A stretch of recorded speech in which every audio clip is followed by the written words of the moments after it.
Saya masuk ke Kiasmus, saya kasih ada mungkin satu pertanyaan berkaitan dengan topik baru saja, yaitu kebiasaan saya ya Bapak Ibu. Kalau selesai dengan satu materi, itu saya selalu memberi kesempatan untuk bertanya tentang materi tersebut. Karena saya memiliki semacam satu prinsip di dalam mengajar, bahwa prinsip positif ya, bahwa semua mahasiswa itu pasti berpikir dan mencoba untuk memahami materi.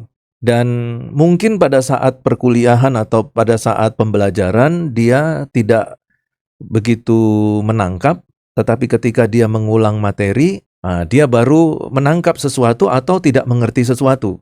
Nah, ketika dia tidak mengerti sesuatu, dia punya pertanyaan, tetapi topik itu sudah tidak dibahas lagi. Nah, sehingga dia tidak memiliki kesempatan untuk menyampaikan pertanyaan untuk menyelesaikan persoalannya dia. Nah, berdasarkan itulah saya, dan juga menurut ilmu pendidikan, ya seorang guru yang baik adalah guru yang selalu memberikan kesempatan untuk siswanya, untuk peserta didik itu bisa mengevaluasi apa yang mereka pelajari. Ya itu kira-kira. Tapi kalau tidak ada, ya puji Tuhan. Ya silakan Josephine. Ya Pak, tadi menambahkan pertanyaan dari Pak Bondan. Ya gimana Ya, ya Pak? Saya ini pengalaman pribadi saya Pak. Saya itu ya, pernah berada di dalam gereja ya, yang dia itu memperhatikan sisi psikologi seseorang. ya, Dan jujur itu saya merasa bertumbuh Pak. ya, Karena gereja yang sebelumnya itu saya merasa biasa aja sih, yang bertumbuh yang tidak sampai signifikan gitu. Cuman di situ saya merasa bertumbuh. Terus eh, saya coba mengkaitkan tadi, berarti itu kan masuknya ke itu ya Pak ya, anakronisme semantik yang bagian psikologi ya Pak ya. Nah, ya, yang menjadi kebingungan saya itu kalau memangnya itu masuk anakronisme semantik, tapi saya itu merasa bertumbuh gitu ya Pak ya. Bukan mm-mm, berarti dalam hal ini saya membenarkan eh, pendeta yang menyampaikan itu, enggak juga, karena saya ya, percaya setiap orang pun juga harus bertanggung jawab terhadap apa yang dia sampaikan. Tapi ya, di sisi lain, saya cuman saya berkaca pada 5 jawatan. Mungkin kalau Bapak, karena Bapak pengajar ya, jadi ya, kayak lebih spesifikasi waktu yang dipakai lebih banyak di situ dibandingkan dengan gembala tersebut gitu Pak. ya, ya, Bapak ada tanggap mau komentari Pak? Karena saya jujur saya juga agak dilema gitu bagian situ. Karena ya. kalau sekarang orang itu lebih lebih lebih merasa dihargai ketika seorang itu memperhatikan sisi psikologi orang lain gitu. Oke, oke. Itu kebutuhan. Ya, saya memang tidak bisa memberikan tanggapan yang secara utuh karena saya tidak tahu seperti apa pengajaran dan khotbahnya. Itu yang pertama. Nanti akan saya jelaskan lagi. Yang kedua, memang saya basicnya mengajar, tetapi saya juga pelayanan di bidang-bidang yang lain. Jadi saya juga melayani di gereja juga, walaupun bukan sebagai pendeta senior. Jadi kalau dikatakan apakah saya punya pengalaman dalam pelayanan gereja, ya mungkin nanti bisa lihat di kurikulum vitae saya. Mudah-mudahan itu bisa membantu. Kemudian yang kedua, saya tidak bisa memberikan jawaban utuh karena saya tidak mendengarkan pengajarannya seperti apa, anakronisme psikologinya seperti apa, sampai sejauh mana, apakah masih bisa ditolerir, berapa persen mempengaruhi, apakah psikologinya itu berintegrasi dengan teologi, apakah psikologinya di atas teologi, apakah teologinya di atas psikologi. Nah itu saya harus dengar dulu. Nah tetapi kalau kita bicara tentang, anggap saja kita diberkati dengan pengajaran atau khotbah yang berbau-bau psikologi. Oke, enggak masalah kalau itu diberkati, tetapi yang menjadi pertanyaan, bagaimana pendeta itu menempatkan psikologinya? Apakah dia menempatkan psikologi itu berintegrasi dengan Alkitab, dengan firman Tuhan? Sampai sejauh mana dia mengintegrasikan psikologi dengan firman Tuhan? Apakah dia sudah memikirkan kemungkinan sinkretisme? Itu yang pertama. Nah, kemudian yang kedua, kalau nilai psikologinya lebih tinggi, apakah psikologi itu di atas firman Tuhan pada waktu disampaikan dalam khotbah? Kalau psikologi itu di atas firman Tuhan, semenjadi berkatnya psikologi, ya, dia telah mengambil kemuliaan Tuhan. Karena psikologi itu telah diletakkan di atas firman Tuhan. Firman Tuhan hanya sebagai referensi. Saya pikir kalau, maaf ya, kalau Pak Pendeta itu mahasiswa saya akan tegur itu. Kalau dia menempatkan psikologi di atas teologi, di atas firman Tuhan. Tapi kalau dia menempatkan firman Tuhan di atas psikologi, psikologi hanya sebagai instrumen, psikologi hanya sebagai catatan kaki, nah itu bagus. Ya, jadi saya tidak bisa memberikan memberikan pandangan, pendapat, karena saya belum mendengarkan seperti apa dan saya belum mampu mengkategorikannya. Apakah ini berintegrasi, sampai sejauh mana integrasinya, apakah sudah sinkretis, apakah integrasinya itu melemahkan firman, ataukah dari integrasi itu firman yang semakin dikuatkan, atau yang seperti apa, itu kan harus didengarkan baik-baik juga. Gitu.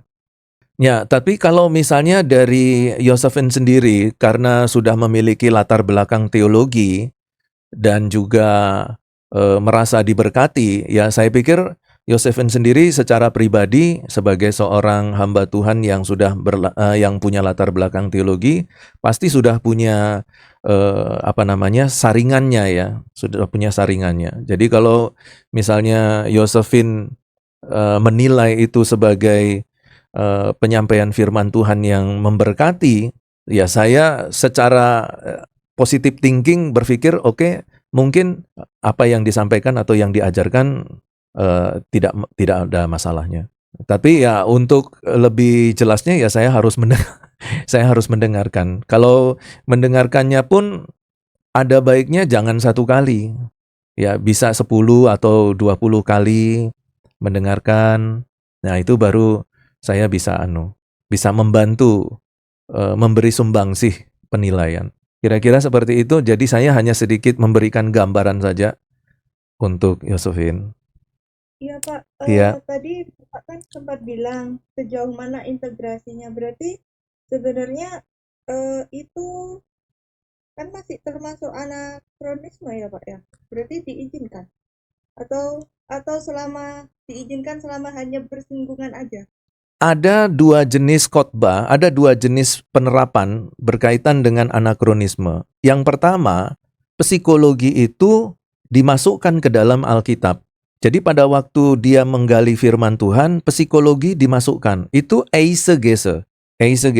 Nah, itu seluruh dosen-dosen hermeneutik di seluruh muka bumi itu menolak eisegese. Walaupun prakteknya banyak eisegese. Karena itu hampir di semua buku-buku hermeneutika, buku-buku eksegese, semua menyarankan jangan eisegese, tapi lakukanlah eksegese. Jadi kalau kita sedang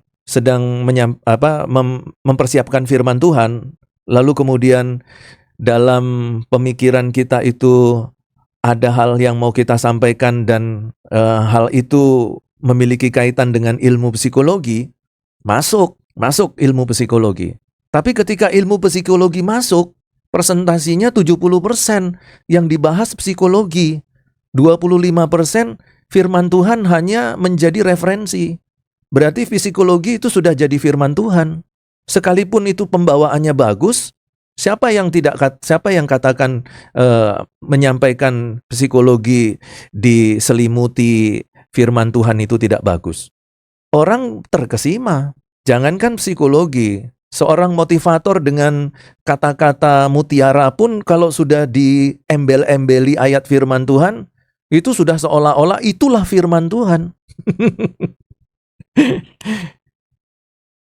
Itu kalau firman Tuhan hanya dipakai sebagai alat, sebagai legitimasi untuk kemudian meyakinkan pendengar bahwa apa yang dia sampaikan yang berkaitan dengan ilmu psikologi itu bisa membantu kehidupan jemaat, wah itu kalau bagi saya harus berhenti praktek seperti itu. Ya saya sebagai seorang pengajar dan sebagai seorang hamba Tuhan harus mengatakan itu. Ya ini saya sungguh minta maaf ya, saya harus mengatakan ya di atas ya dan tidak di atas tidak. Tetapi untuk saudara yang tidak setuju, silakan-silakan saja gitu ya. Yang penting punya argumentasi yang bisa dipertanggungjawabkan. Bagi saya, kalau Alkitab itu hanya dipakai sebagai alat legitimasi. Misalnya begini, saudara-saudara kita itu mendidik anak harus seperti ini, perhatikan masa pertumbuhannya, apa yang dia butuhkannya, bahwa anak itu pada usia sekian, mereka membutuhkan itu kan ilmu psikologi. Lalu kemudian dimasukkan ayat firman Tuhan, seperti apa yang dikatakan di dalam Alkitab. Biarkanlah anak-anak itu datang kepadaku. Wah, itu Alkitab jadi alat legitimasi. Dia hanya sebagai footnote. Itu kalau bagi saya, orang itu tidak menyampaikan firman. Jadi kalau dia menyampaikan itu di gedung gereja, aduh, saya tidak tahu harus bilang apa ya. Karena saya juga mengajar liturgika. Gereja itu bukan tempat untuk mengajar psikologi bagi saya. Gereja itu adalah tempat untuk menyampaikan firman Tuhan, titik. Tidak ada manajemen, tidak ada manajemen perusahaan, tidak ada psikologi, tidak ada antropologi budaya, tidak ada. Adanya hanya firman Tuhan. Pak, bagaimana dengan kontekstualisasi? Bukankah kita harus kreatif supaya firman Tuhan itu bisa didengar? Gitu. Ya boleh, cantumkan sedikit-sedikit, boleh. Tapi tidak boleh kemudian dia menggantikan firman Tuhan. Tidak boleh. Itu eisegese, bukan eksegese. Ya kalau mau jadi seorang motivator Kristen, ya silakan saja menyewa gedung, lakukan itu, kutip firman Tuhan sebagai footnote, silakan. Tapi kalau itu dilakukan di gereja, saya sebagai seorang dosen liturgika dan sebagai seorang hamba Tuhan yang juga terlibat pelayanan di gereja, kayaknya dengan aliran Kristen yang saya anut, kayaknya saya nggak bisa tolerir. Kalau itu saya. Tapi kalau itu Josephine dengan berbagai macam pertimbangan, ya silahkan. Pak, saya jadi apa ya? Anggap apa lah, mungkin saya jadi dianggap bukan dianggap lah ya. Saya jadi berpikir agak liar sedikit nih Pak. Iya. Berkembang pertanyaannya karena misalkan gini ya Pak, masalah perceraian. Iya. Dulu identik bahwa yang melakukan KDRT adalah pria. Tapi Iya. hari ini bisa terbalik. Iya. Terus permasalahannya juga tidak semudah seperti zaman anggaplah waktu Musa memberi surat cerai ataupun ketika Tuhan Yesus menyampaikan bahwa hanya karena zina. Iya. Gitu. Meskipun interpretasi artinya bisa berbeda-beda. Saya termasuk yang sekali menikah ya sudah sampai meninggal. Tetapi hari ini permasalahan perceraian itu kan tidak semudah seperti ayat ini ditulis, Pak. Iya. Nah, ketika ayat itu kembali lagi ya Pak ya, mohon maaf kalau misalkan ini terlalu jauh. Ketika ayat itu dibatasi dengan artinya tafsir atau pengertian yang tunggal, itu bagaimana Pak menghadapi perkembangan ya permasalahan perceraian yang sudah sangat kompleks. Itu satu. Terus yang kedua, bagaimana tentang pewahyuan? Tentang kitab Wahyu, tentang akhir zaman. Karena sampai hari ini saya memahami bahwa dulu saya diajar bahwa akhir zaman itu ngeri, orang dikejar-kejar supaya dicap 666 sehingga dia bisa belanja dan bla bla bla bla. Tapi akhirnya hari ini tanpa dipaksa kita pakai semua. Gitu. Artinya dari produk-produk, dari kartu dan lain dari kredit card yang kita pakai dan lain sebagainya. Nah itu apakah apa yang kita pelajari ini eksegesis kritis ini dan selanjutnya nanti bagaimana menjelaskan tentang nubuatan yang memang belum terjadi, Pak? Artinya apakah itu menjadi satu tafsiran antara orang yang satu dengan akademisi yang satu dengan akademisi yang dua yang lain itu bisa berbeda, dan memang kenyataannya kan berbeda mengenai kedatangan Tuhan itu di awal, di tengah, atau di akhir pun bisa berbeda-beda. Nah seperti itu. Nah itu gimana ya Pak ya menjawabnya dua pertanyaan ini Pak? Oke. Terima kasih Pak.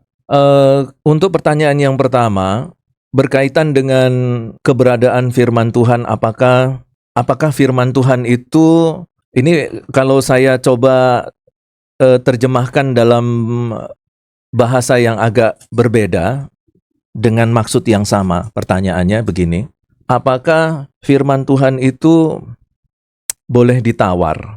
Karena kebutuhan zaman sudah berbeda. Kalau firman Tuhan itu ditafsirkan tunggal, sedangkan kebutuhan itu tidak sesuai dengan firman Tuhan, apakah firman Tuhan harus mengalah demi kepuasan manusia, kebahagiaan manusia, atau seperti itu? Seperti apa? Kalau firman Tuhan harus mengalah demi budaya, kalau firman Tuhan harus mengalah demi globalisasi, saya harus menangis geru-geru. Izin. Saya nggak berkata, maksudnya ya mungkin itu nanti ada jawaban selanjutnya dari Pak Ronald. Tapi saya juga nggak setuju kalau firman Tuhan mengalah. Saya menangkapnya begini, apakah masih bisa ditolerir lah, bisa ditawar-tawar? Kebutuhannya kan seperti ini. Selagi pula masalah ayat yang berbicara soal perceraian itu kan tergantung siapa yang menafsirkan. Tergantung aliran mana, ya toh? Nah, kalau sudah begitu kebenarannya relatif dong. Kalau kebenarannya relatif ya oke lah, cincai-cincai aja. Artinya kalau seandainya firman Tuhan itu bisa luas, kan lebih enak firman Tuhannya lebih luas. Jadi akhirnya bisa membumi. Ya, jadi kalau menyampaikan firman Tuhan itu tidak di atas langit terus, tapi membumi. Bisa berada di sekitar kita. Nah, itu sebenarnya bukan bagian kita, bukan bagian eksegese ya Pak ya. Tapi oke lah, saya akan coba memberikan sedikit sumbangsih pemikiran ya, supaya nanti bisa menambahkan untuk didiskusikan dengan dosen mata kuliah yang lebih kompeten. Kalau di dalam ilmu misiologi, kalau saya meminjam ilmu misiologi, di situ ada yang disebut dengan kontekstualisasi. Dalam ilmu kontekstualisasi itu ada dua hal yang harus kita perhatikan. Yang pertama adalah ada prinsip-prinsip Alkitab yang tidak boleh ditawar. Sekalipun dunia ini sudah berubah dan kita semua pindah ke Mars, firman Tuhan dalam basicnya itu tidak boleh ditawar-tawar. Tetapi ada bagian-bagian firman Tuhan yang bersifat praktis. Nah, itu yang artinya bisa dikontekstualisasikan. Sekalipun dalam upaya mengkontekstualisasikan, firman Tuhan tidak boleh di bawah budaya. Firman Tuhan tidak boleh di bawah globalisasi. Firman Tuhan tidak boleh di bawah ilmu pengetahuan. Kalau kita mencoba untuk menempatkan firman Tuhan itu berada di satu wilayah yang dalam tanda petik mengizinkan kita melakukan sesuatu yang membuat kita puas dan bahagia, wah ini konsep yang keliru kalau menurut saya. Firman Tuhan itu di satu sisi dia adalah pedang bermata dua yang sanggup memisahkan tulang dan sumsum. Bahwa firman Tuhan itu bisa menyakitkan. Dan seorang itu membaca firman Tuhan itu bukan untuk mencapai kepuasan manusia ya, kepuasan kedagingan, bukan. Kalau tadi yang disuguhkan itu sebagai studi kasus, itu kepuasan kedagingan kalau menurut saya. Perceraian itu kan kedagingan. Sedangkan konsep kita di dalam mengiring Tuhan Yesus itu apa? Pikul salib. Lah bagaimana kita mau menyangkal diri dan memikul salib tetapi kemudian kita minta tawar-tawar supaya firman Tuhan itu ya sedikitnya membelalah kebutuhan saya sebagai manusia modern yang penuh dengan perubahan dan perkembangan. Saya mau ngomong masih pikir panjang karena kalau saya ngomong ceplas-ceplos itu bahasanya nggak enak, Pak. Jadi saya lagi mikir cari bahasa yang halus ini. Kalau menurut saya secara pribadi ya, inilah yang sekarang terjadi. Inilah fenomena yang terjadi dalam masyarakat Kristen, yaitu teologi abu-abu. Kalau nanti kalau Bapak punya kesempatan jalan-jalan di toko buku Kristen, kalau masih ada ya stoknya, belilah buku karangan Dr. Stefri Lumintang. Stefri Lumintang ini kakak tingkat saya.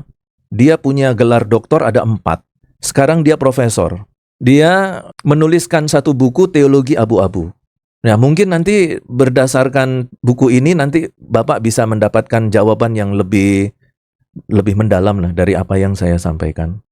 Tapi prinsipnya bahwa Alkitab adalah Alkitab. Alkitab adalah firman Tuhan. Dia adalah buku kuno. Tetapi bukan berarti buku kuno itu harus tunduk kepada kemajuan zaman. Itu tidak bisa.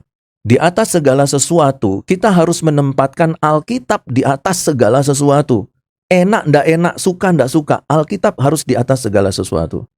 Tuhan Yesus katakan itu dengan tegas dan jelas. Dalam satu perintah yang tidak boleh diganggu-gugat dan ditawar-tawar. Carilah dahulu kerajaan Allah dan kebenarannya. Carilah dulu basilea tuteu, kai, dikaiosune. Nah itu ndak bisa ditawar-tawar itu.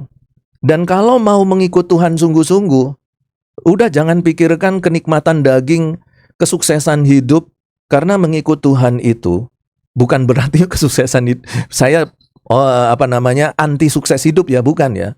Bukan itu. Tetapi orang yang kalau sudah berorientasi kepada kesuksesan hidup, pemenuhan kebutuhan Abraham Maslow, mendapatkan kepuasan psikoanalisis Sigmund Freud, dan lain sebagainya, dan kemudian dari situ terus akhirnya Tuhan Yesus bilang apa?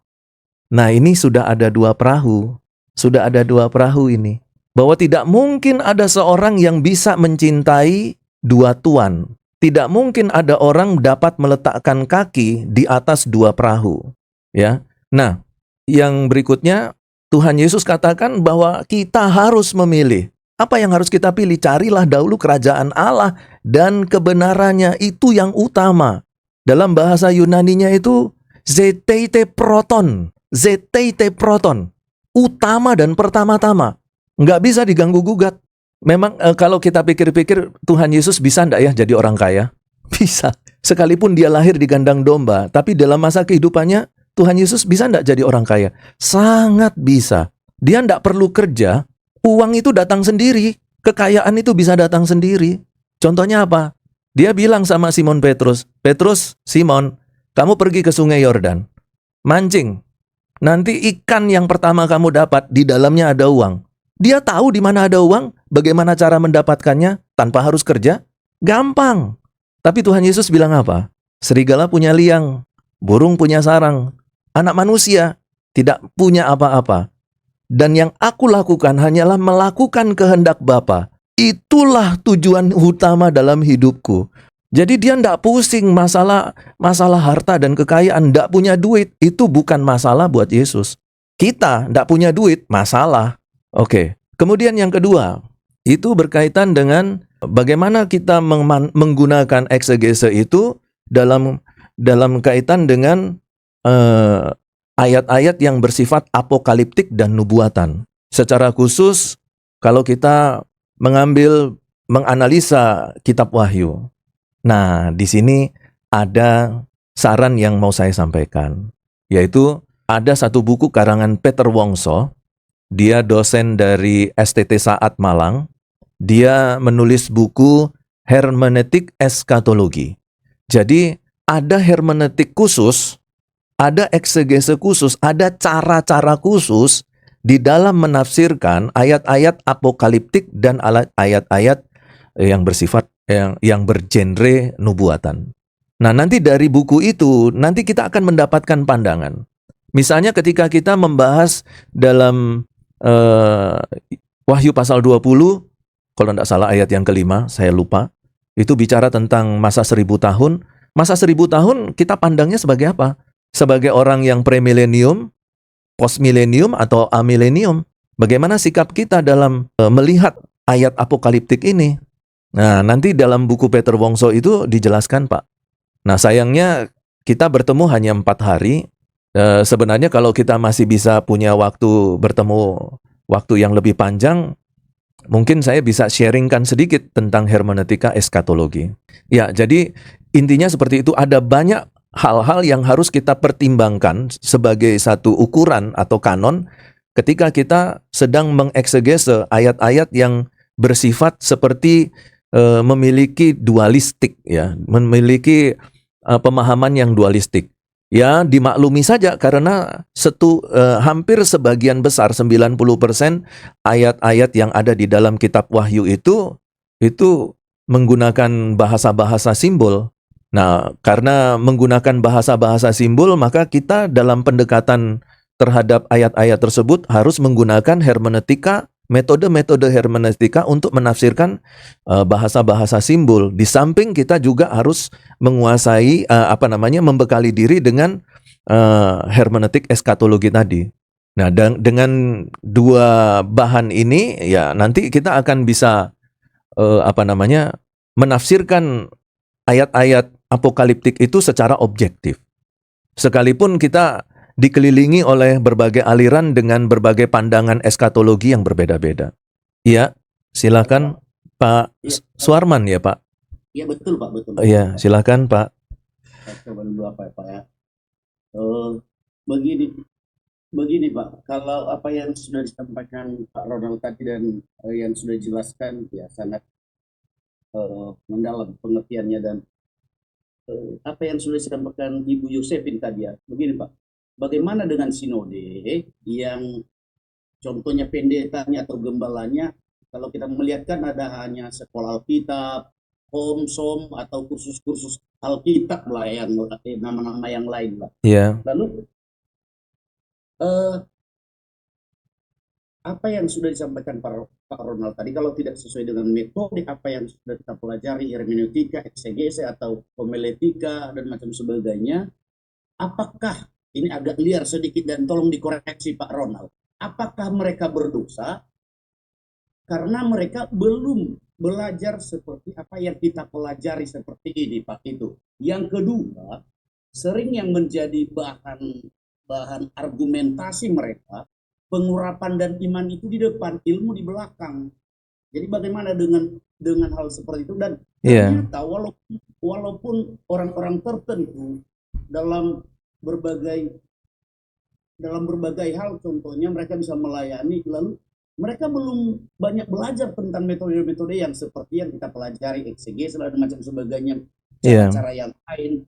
Tapi mereka bisa, apa yang disampaikan Yosefin tadi ya, jemaatnya bisa bertumbuh loh Pak. Jadi bagaimana menurut Bapak pandangan seperti itu? Apakah mereka berdosa, walaupun sebenarnya kita tidak benarkan kalau dalam bentuk akademik seperti yang kita pelajari ini, bahwa mereka berkata gini, ya pengurapan itu di atas segalanya, lalu ilmu itu di belakang. Ya, saya minta pandangan Pak Ronald dan mohon dikoreksi kalau ada yang salah yang sudah saya sampaikan ini. Terima kasih Pak Ronald. Oke Pak.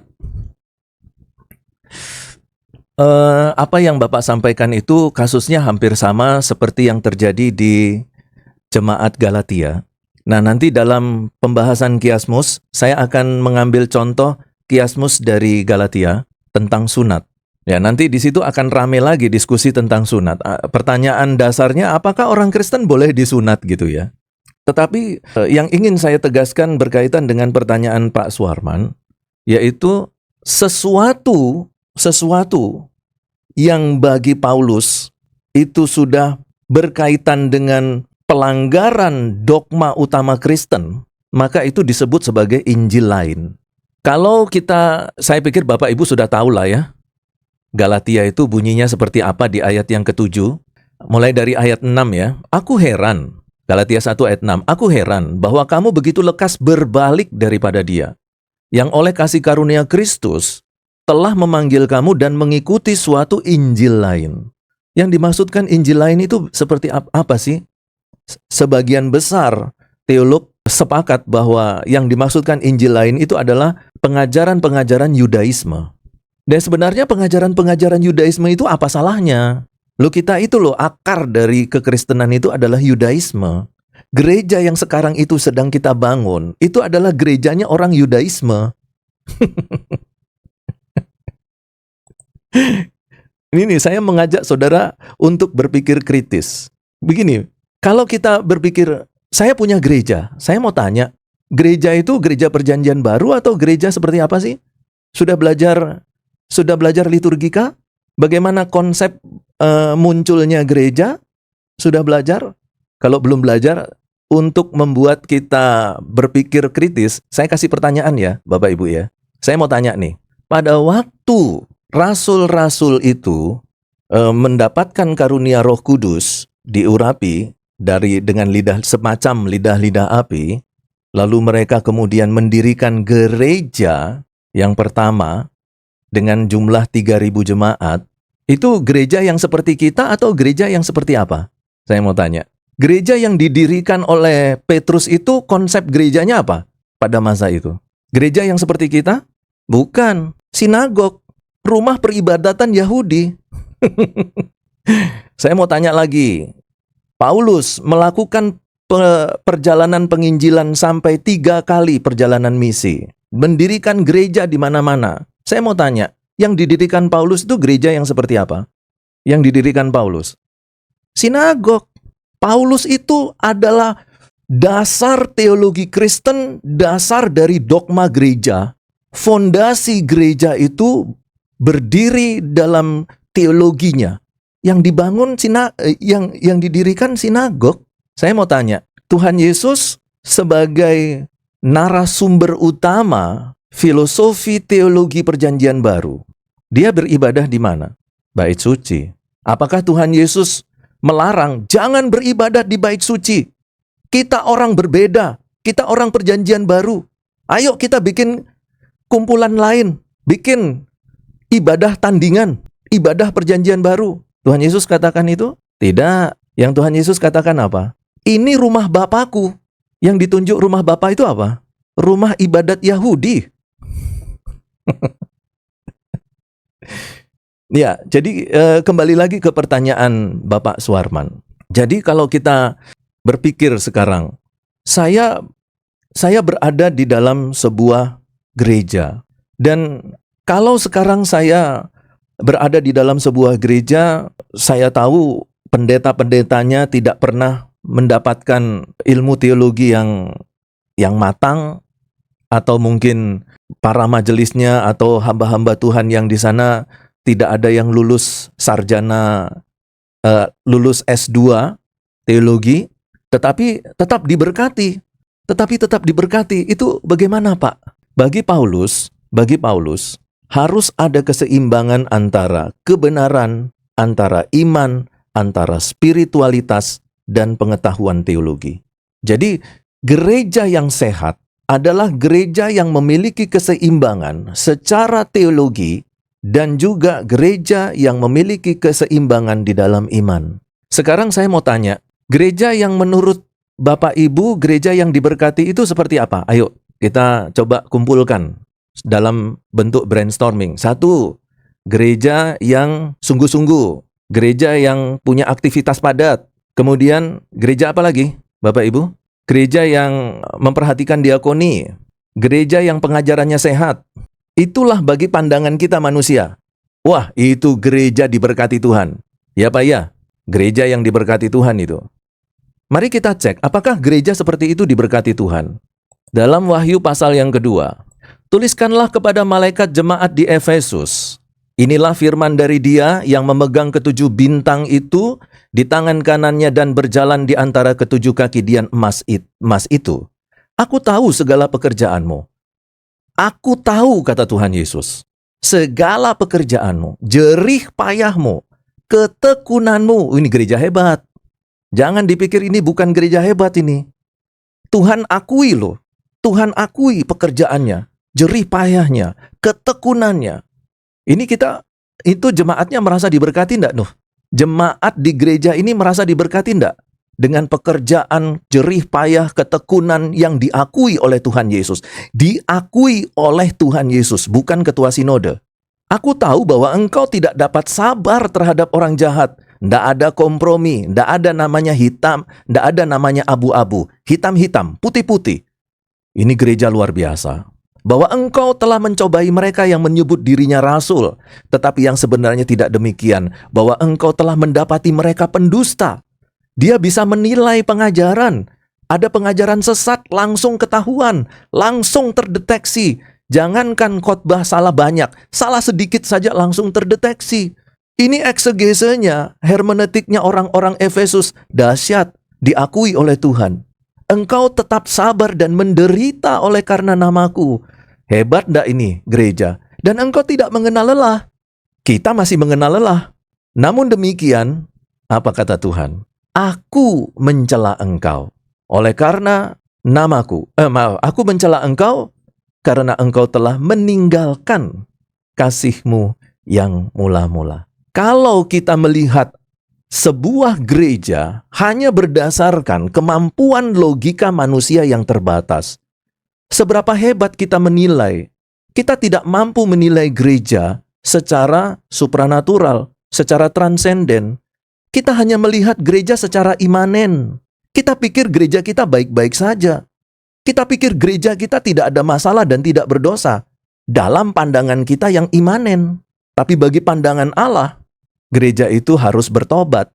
Bayangkan saja gereja Efesus yang sudah sempurna 99%, masih diminta Yesus untuk bertobat karena sudah berdosa.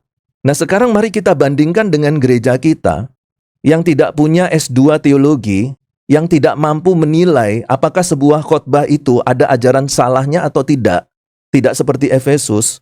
Dan kemudian kita hanya melihat dari luar secara imanen dalam ketidakmampuan dan ketidakberdayaan manusia. Lalu kita katakan gereja itu diberkati. Waduh, saya pikir setiap kali ulang tahun gereja, kita tidak boleh tepuk tangan.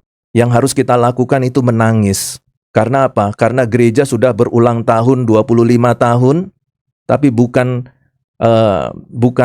sanjungan yang kita dapatkan, tetapi Tuhan sebenarnya dari dulu telah berteriak-teriak, "Hei gereja, kamu bertobat loh, bertobat kamu." Tapi nggak ada yang sadar, menganggap bahwa dirinya baik-baik saja. Gereja di Efesus dengan keseimbangan iman dan pengetahuan masih disuruh bertobat. Mari kita bandingkan dengan gereja kita. Lalu sekarang pertanyaannya, apakah di dalam gereja Efesus tidak ada urapan Roh Kudus? Ayo, saya mau tanya. Di gereja Efesus tidak ada urapan Roh Kudus, pelayanan bagus, orang diberkati, pengetahuan teologi hebat, pekerjaan keras tidak kenal lelah. Tidak ada urapan Roh Kudus, tapi disuruh bertobat oleh Yesus. Nah, kalau untuk satu kasus-kasus seperti berbicara tentang gereja A, gereja B, wah itu saya tidak bisa ngomong ya. Karena saya tidak tahu gereja itu seperti apa, saya bukan jemaatnya. Kalau hanya disampaikan kasus secara umum, waduh, agak sulit untuk saya memberikan semacam satu saran atau sumbangan pemikiran. Tapi yang harus Bapak Ibu ketahui, bahwa di dalam kehidupan kekristenan, juga di dalam kehidupan gereja, itu ada waktu tertentu di mana Tuhan akan mengaudit hidup kita. Kalau kita perhatikan 7 gereja di dalam kitab Wahyu, semua gereja itu diaudit oleh Tuhan. Itu berarti semua gereja di dunia ini dalam kurun waktu tertentu itu sebenarnya sudah diaudit oleh Tuhan. Jadi kalau kita lihat kelipatan termin waktu gereja di Efesus, itu kurang lebih dari Tuhan Yesus sampai di Efesus, itu jaraknya sekitar 70 tahun. Jadi ada rentang waktu 70 tahun gereja diaudit. Tetapi kita tidak tahu apakah memang harus 70 tahun ataukah bisa lebih mudah lagi 50 tahun gereja diaudit. Sekarang pertanyaan saya, apakah gereja kita sudah diaudit oleh Yesus? Nilainya berapa? Apakah kita terus mengatakan, Tuhan, jangan bilang dong kita bertobat. Kita ini kan gereja yang diurapi Roh Kudus. Itu kalau Tuhan Yesus sendiri yang mengaudit. Nah itu contohnya seperti 5 gereja di kitab Wahyu. Nah sekarang coba kita berkaca pada bercermin diri kita sendiri, gereja bercermin pada dirinya sendiri. Sekarang kalau saudara secara pribadi diaudit oleh Tuhan, layakkah kita? Kalau gereja kita diaudit oleh Tuhan Yesus, layakkah gerejamu? Jadi kira-kira seperti itu, Bapak Ibu. Amin. Nah, karena saya melihat ini Pak, apa namanya ya, situasi-situasi yang khususnya kalau misalnya kan saya lokasinya sekarang di Nias Pak. Iya. Jadi banyak yang memang saya temukan di rumah gereja bahwa masih ada hamba-hamba Tuhan yang memang tidak belajar teologi, dan itu realita yang terjadi sekarang Pak. Nah, untuk itu kita yang sudah belajar ini ya, menurut saya yang sudah belajar, kita yang mati-matian mau perbaiki, tapi yang orang-orang yang di sana, yang sebelah itu ya nggak mau tahu, karena yang mereka tahu mentoknya di situ Pak. Nah ini penyakit ke depan menurut saya. Jadi untuk apa kita belajar? Kadang saya putus asa gini Pak, saya putus asa. Ngapain saya belajar benar-benar belajar bibika dan lain sebagainya kan, sementara orang yang sebelah sana ya saya nanya malah jemaahnya bertambah banyak gitu kan. Nah karena saya putus asa di situnya Pak. Ya, saya melihat saya yang semakin belajar teologi aja nggak seperti jemaat yang dikepalai oleh pendeta ini gitu kan. Nah jadi ini menurut saya dilema juga kita Pak sebagai hamba Tuhan. Di sisi lain kita mau menerapkan seperti eksegese, bukan membagikan hanya pengalaman gitu kan. Nah jadi itu kan yang disampaikan bukannya firman Tuhan tadi Pak. Nah saya juga dilema sampai sekarang Pak. Di sisi lain kalau kita nggak seperti itu modelnya, jemaat pada bosan Pak. Misalnya ada dulu saya temukan satu dosen yang memang benar-benar dia dia lulusan dari Cipanas ya Pak. Jadi benar-benar teori banget, dan itu penerapannya ya kadang nggak ada, hanya maksud dari teologi sebagai teori. Nah kita kalau berkhotbah seperti itu, saya rasa khotbahnya nggak hidup Pak. Makanya jemaat-jemaat yang sekarang itu bahkan masyarakatnya rindu seperti itu, yang berapi-api, rohnya menyala-nyala gitu kan. Dan itu yang saya rasakan. Nah saya belajar benar-benar teologi yang nggak dapat seperti itu. Orang-orang yang seperti itu maunya begitu begini. Dan itu kira-kira ada nggak solusi Pak supaya ada ketertarikan tersendiri bagi orang-orang ini juga, supaya seperti yang mereka lakukan di seberang sana Pak, gitu kira-kira menurut saya. Terima kasih Pak. Iya. Sebelum dijawab Pak. Iya. Mohon maaf ya Pak, mohon maaf. Jadi mesti keluarin lah unek-unek. Semakin belajar ini eksegese perjanjian baru ini, waktu di mata kuliah etika teologi itu saya menangkap atau diajarkan bahwa semua itu ada pintu belakangnya, begitu. Jadi ya bahasa sederhananya ada komprominya. Sedangkan yang saya tangkap ini kita nggak bisa kompromi. Begitu. Ya kembali lagi kan tafsir arti sebuah kata itu teks ya tunggal, memang bisa dikembangkan dan lain sebagainya, tapi nggak boleh, misalnya kalau seperti kadar itu nggak boleh lebih dari 50% berkurangnya, begitu, karena dia harus paling dominan, dia paling yang firman Tuhan yang ada di atas filsafat, firman Tuhan ada di atas psikologi dan lain sebagainya, begitu. Nah jadi saya berpikir begini, ya sekali lagi mohon maaf ya juga, atau apa yang sudah kita pernah pelajari gitu, berarti apakah kita hanya sekedar tahu saja, ini bahasa saya halus ya Pak, hanya sekedar tahu saja ada etika teologi, tetapi kita nggak bisa praktekkan, kita nggak bisa aplikasikan gitu dalam hidup bergereja hari ini gitu. Termasuk juga misalkan teologi kontemporer gitu Pak. Jadi ya ini yang ada di pikiran saya saat ini gitu ketika mendengarkan semua pertanyaan dan juga pernyataan dari gitu. Nah kalau ya itu aja sih Pak, ya supaya nggak tegang. Pak Yasoki jadi ketua sinode nanti Pak. Iya, ya untuk Makasih Pak. ya untuk Pak Yasoki dulu.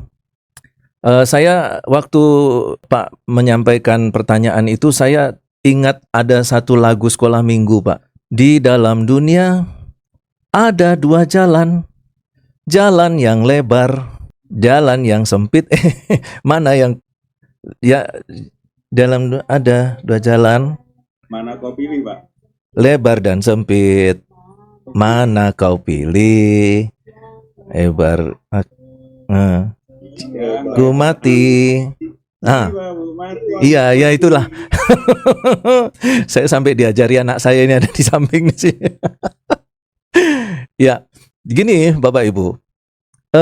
Melayani Tuhan itu, kalau kita ukur kesuksesannya itu berdasarkan penilaian empiris, itu sebenarnya bukan konsep teologi, bukan konsep Alkitab. Tuhan Yesus tidak pernah memberikan pandangan hidup kepada murid-muridnya, apakah itu murid utama 12, yang 70 murid, ataukah yang 50 murid, bahwa kesuksesan pelayanan itu didasarkan atas penilaian empiris. Tidak. Ketika seorang anak muda kaya datang kepada Yesus, "Guru, aku mau mengikut engkau. Apakah kamu sudah menghormati orang tua?" "Sudah." "Melakukan hukum Taurat dengan baik?" "Iya." "Jual seluruh hartamu, ikutlah aku." Tidak datang-datang dia. Nah, yang ingin saya katakan begini, orang kaya kalau datang ke gereja, pendeta mana sekarang yang mau tolak? Saya mau tanya, nggak ada. Apalagi kalau itu bisnismen, pengusaha, punya pabrik, walaupun itu cuman pabrik korek api atau pabrik sapu lidi, tapi dia punya pabrik. Sekarang kalau ada orang punya pabrik datang, "Pak, saya mau jadi anggota jemaat." Kira-kira kita terima atau kita tolak? Tidak satu pun pendeta yang menolak. Semua welcome. Yesus nggak peduli dia punya uang banyak, kamu kaya, ditolak sama Tuhan. Aku nggak butuh murid yang kaya raya, aku nggak butuh. Dalam konsep yang berbeda, dalam konteks yang berbeda, Tuhan Yesus katakan, lebih mudah seekor unta masuk lubang jarum daripada seorang yang kaya masuk ke dalam kerajaan surga. Maka kalau kita melihat dan mendengarkan lagu sekolah minggu yang dikutip dari Alkitab ini, maka gereja kecil pun itu bisa membahagiakan Allah. Jangan takut, jangan khawatir dengan perbuatan kita yang kecil dan tidak ternilai. Kalau kita melakukan sesuatu yang kecil, tidak ternilai, di ujung gunung, di daerah pedalaman, tapi kalau itu yang kita lakukan sesuai dengan keinginan Tuhan, Tuhan akan mendatangi kita di tempat yang di ujung dunia itu. Sebaliknya, kalau itu gereja besar, tetapi di hadapan Tuhan tidak berkenan, mau dia ada di kota yang terbesar, terbaik, terhebat dengan jumlah jemaat yang banyak, Tuhan tidak akan datang ke sana. Nah, jadi bagi saya, jangan kita terus kemudian menjadi sedih, aduh, capek kami sekolah teologi sampai mewek-mewek seperti ini, ternyata nggak diakui. Mau bekerja sama saja, bukan masalah mau direkrut jadi pendeta besar di salah satu gereja di kota saya, bukan. Kerjasamalah, jangankan kerjasama, dilirik aja enggak, Pak.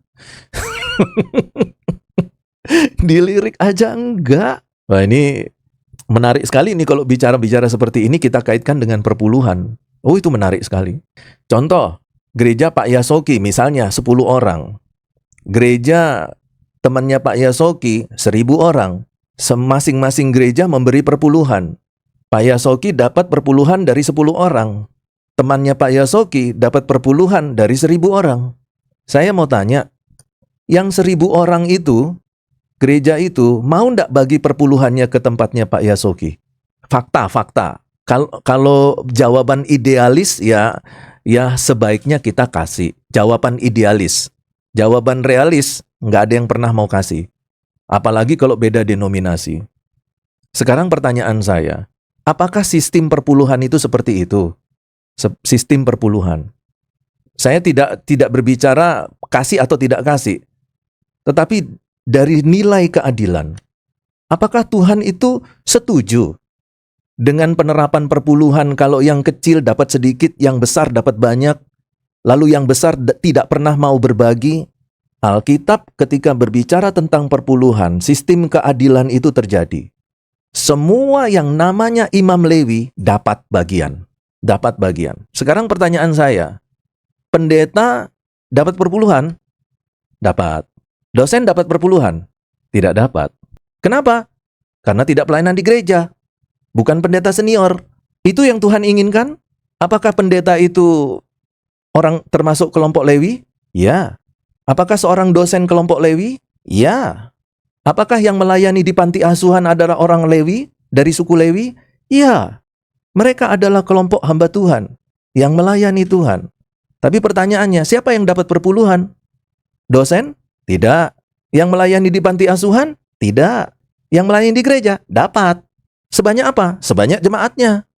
Mau kasih berbagi? Tidak. Sekarang kalau seperti itu, terus Tuhan Yesus melihat gereja itu seperti apa? Ini nilai kecil aja untuk melihat apakah gereja itu kalau diaudit oleh Tuhan, itu gereja itu sedang berjalan di jalan yang lebar atau berjalan di jalan yang sempit. Saya pikir kuliah kita harus diganti temanya, bukan eksegese PB, tapi sarasehan. Sarasehan teologi. Aduh, saya sampai lupa pertanyaannya Pak Bondan. Tapi nantilah Pak ya. Nanti Bapak. Nanti nggak keburu Pak. Iya, nanti diingatkan lagi Pak kalau ada waktu. Oke, sekarang kita masuk ke Kiasmus ya Bapak Ibu.